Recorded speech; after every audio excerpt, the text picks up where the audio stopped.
Hey guys, it's Scott here from Anime Blu-ray UK, and today I'll be taking a quick look and giving my thoughts on the Dragon Ball Super Pack 1, which is the first Dragon Ball Super DLC pack for Dragon Ball Xenoverse 2, which, as you can see on screen, this DLC pack will contain two new characters, in this case Cabba and Frost, as well as a selection of other content.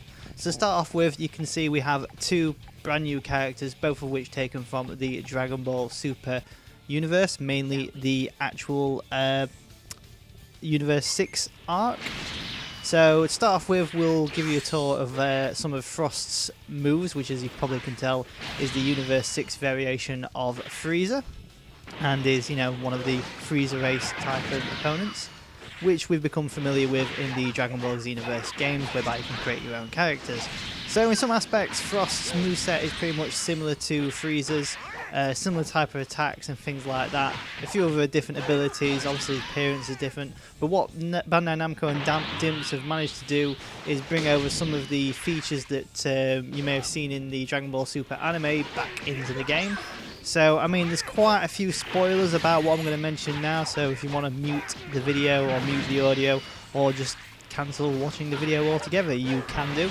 But for example, in Dragon Ball Super, which you can stream on Daisuke in the UK, you can use his poison ability, which is exactly what we've just done here. It's part of the main storyline of the Dragon Ball Super Universe 6 arc, whereby Frost poisons quite a lot of the characters during the fight. And here you can actually use that same ability to poison your opponents, and the opponent's health will gradually decrease for a limited period of time, which I personally think is quite a nice touch, as you know, it's a unique ability to Frost, and it's a unique ability that they've added into the game, especially for this particular character.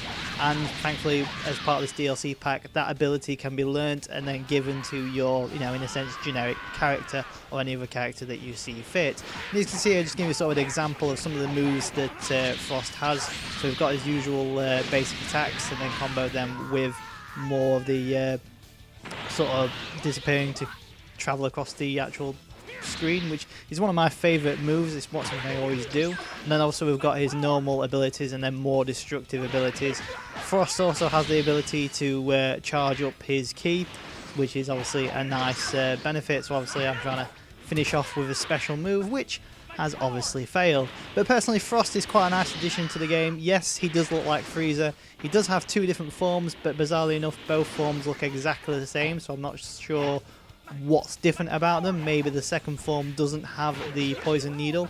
I haven't really gone into much depth with that particular aspect, but in terms of aesthetic, it looks exactly the same, but it does have a nice selection of moveset, all of which is present in the anime, and they've replicated it in this game here.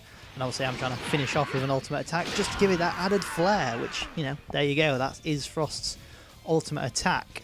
So that's pretty much an idea of what you can get from Frost, which, as I say, is from Dragon Ball Super Universe 6 arc of the storyline. And then we move on to Cabba, which is basically the Universe 6 variation of a Saiyan, which reminds me of one of Vegeta's other is it relatives, I believe, in the Jump Shout animation special that they did a couple of years back. But yeah, Cabba, yeah, again, spoilers, is a Saiyan variation of Universe 6 that Champa recruits to fight in this ultimate tournament between Universe 6 and Universe 7, and I'm trying to replicate these fights here in this video to give you that sort of added flair. But once again, more spoilers if you've not seen Dragon Ball Super.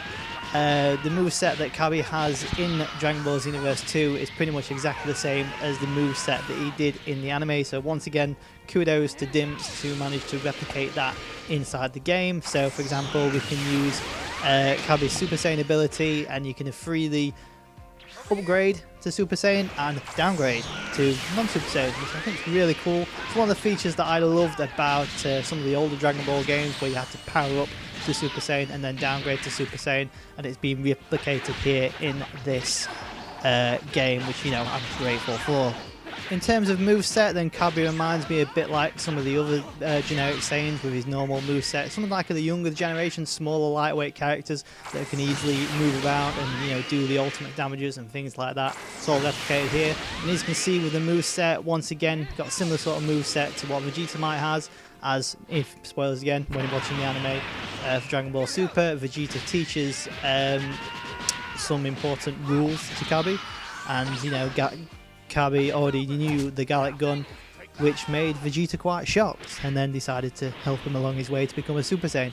But yeah, it's really cool that Dims have managed to replicate all the movesets, the actual character appearances, and basically both Frost and Cabba move around and act the way that they would do in the Dragon Ball Super anime.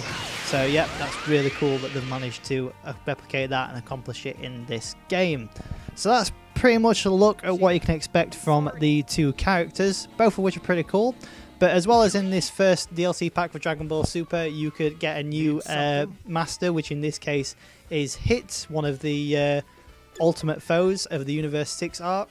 Unfortunately, however, unless you're a high level or have completed the game, you won't be able to actually use him as a master, so bear that in mind. In addition to the two characters and the new master, we then have 3 brand new missions, all based and inspired around the Universe 6 arc of Dragon Ball Super, as you can see here. So we've got Seeking Fighters for the tournament, Universe 6 and a Fix, and then Warriors of Universe 6 and 7 Collide, which Warriors of Universe 6 and 7 is pretty much a replica of the anime itself. So we have all the characters from Universe 6 that are part of this DLC pack, at least, combining together with any characters that you may have. So for example, Cabba, Frost, Hit, as well as Vegeta and Goku in their Super Saiyan Blue forms, which is kind of cool. But once again, unless you're really high leveled and have either using a maxed out character or a superpower character, you're not really going to do much damage on your opponent, as you will now see, as I am going to lose this quite painfully.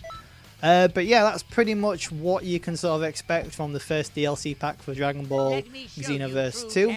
And judging from the sort of trailer that Bandai Namco released, it seems that all of the DLC content for Dragon Ball Xenoverse 2 will be Dragon Ball Super related. So this first DLC pack features Cabba and Frost. The second DLC pack, which we got a teaser of in the trailer, is expected to be Champa and Whis', I believe it's sister, I can't remember her name. And then the future packs will contain additional characters like Super Saiyan Rose Black Goku, Super Saiyan Blue Vegito, and I believe 2 other characters, as well as a selection of content surrounding them, which is going to be pretty cool. But going back to this first DLC pack, which as you can see still playing on in the background here, it's a pretty nice pack. It adds 2 new characters, 1 new master, 3 new missions, one of which we are playing through here now. A selection of outfits, which once again, unless you have gone through the story and got really far into it, won't be accessible. Some of them will, but most of them aren't. There's then also the Hit the Assassin to train you. Obviously you can't do him at the moment unless you're a high level. So basically, if you're starting off buying Dragon Ball Xenoverse and then going straight into the DLC, half of the content you're not really going to get access to, which I find quite disappointing. As the DLC itself is about £6.50 on Steam, Xbox One and PS4, so it works out like £3.25 a character, which is kind of a bit pricey when you think about it. I mean, sure enough, there's a variety of content there, but there's not really enough to generate that sort of value, especially when it doesn't really add any achievements or any type of real story aspect to the game. I mean, of course, yeah, it does add these extra missions, but once again, unless you're really high leveled and you really want to do these extra time trial missions, you're not really going to get that benefit from the DLC content itself, which is a bit of a shame. But as a long time standing fan of Dragon Ball, it is nice to see these characters being added to the game now, as opposed to waiting another year or 2 years until potentially the next Dragon Ball game is released. So it swings and roundabouts. And it's hard to really come to definitive opinion, but they are a nice addition, and it is quite nice playing with these characters and getting familiar with them. Once again, the other downside is the fact that Dragon Ball Super hasn't, until recently at least, had a UK streaming. So unless you've been watching the simulcast that's recently started on Daisuke, none of these characters and their abilities and how they fit in the Dragon Ball timeline are going to be relevant. Not many people are going to know about it, but obviously once you start watching the Dragon Ball Super series either on simulcast or potentially when it comes out in the future on DVD and Blu-ray in the UK, or if that ever happens. Hopefully it does.